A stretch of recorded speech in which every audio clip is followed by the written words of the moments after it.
हरिओम. भगवद्गीता बोध. योगदास श्री जय गणेश जोशी यांनी केलेले निरूपण. अध्याय 10. विभूती योग.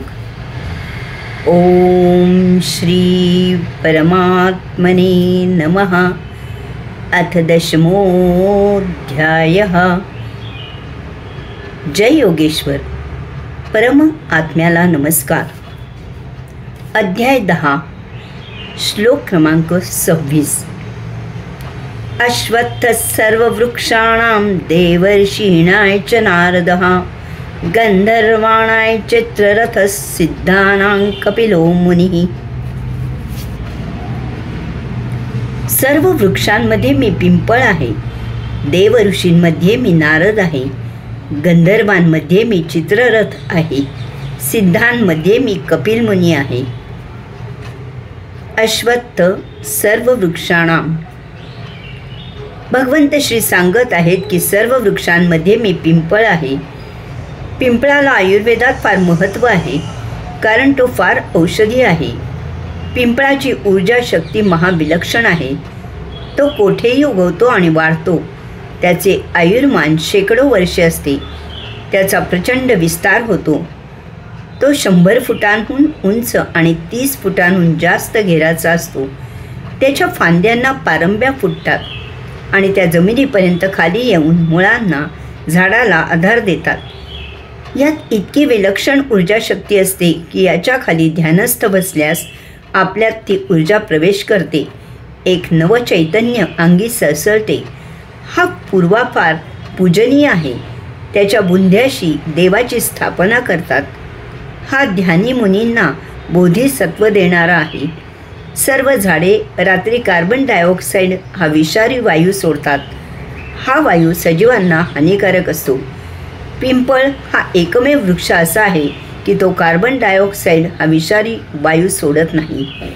भगवंत श्री पिंपळ ही त्यांची योग विभूती आहे असे सांगत आहेत. देवर्षीणां च नारद. भगवंत श्री सांगत आहेत की देव ऋषींमध्ये मी नारद आहे. देवर्षी नारद मुनी दानवांना, मानवांना, देवांना असे सर्वांना वंद्य आहेत. ते त्रिभुवनात विश्वसंचारी आहेत. सदा सर्वदा हसतमुख असे हे व्यक्तिमत्व आहे. भगवंत श्रींचे कार्य हेच त्यांचे जीवित कार्य आहे. भगवंत श्रींचे नामसंकीर्तन करत ते सर्वत्र संचार करत असतात.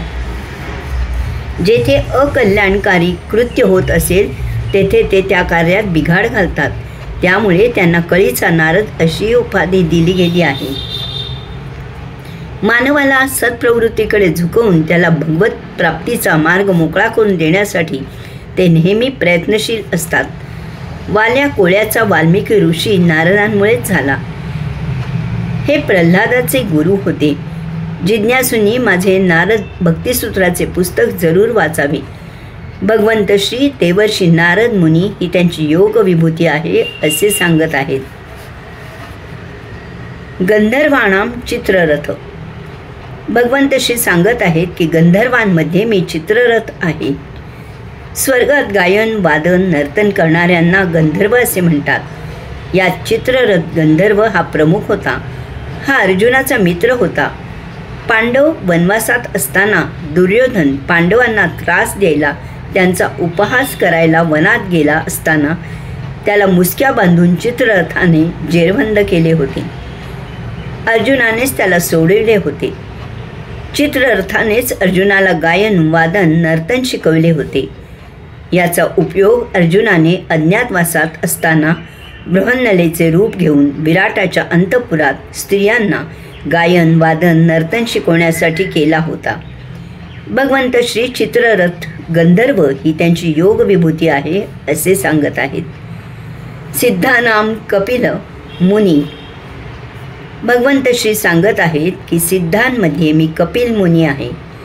सिद्धी 2 प्रकारे प्राप्त झालेल्या असतात. एक म्हणजे सद्यजन्मी तपश्चर्या करून सिद्धी प्राप्त होतात. अशांना सिद्ध पुरुष असे म्हणतात. किंवा काहींना जन्मतःच सिद्धी प्राप्त असतात. ते जन्माला येतानाच विदेही असतात. अशांना जन्मसिद्ध असे म्हणतात. श्री ज्ञानेश्वर माऊली हे त्याचे एक उत्तम उदाहरण आहे. कपिल मुनी हे जन्मसिद्ध होते. ते सांख्यशास्त्राचे आचार्य होते. कर्दम आणि देवहूतीपासून ते उत्पन्न झालेले होते. भगवंत श्री जन्मसिद्ध कपिल मुनी ही त्यांची योग विभूती आहे असे सांगत आहेत. हरिओम.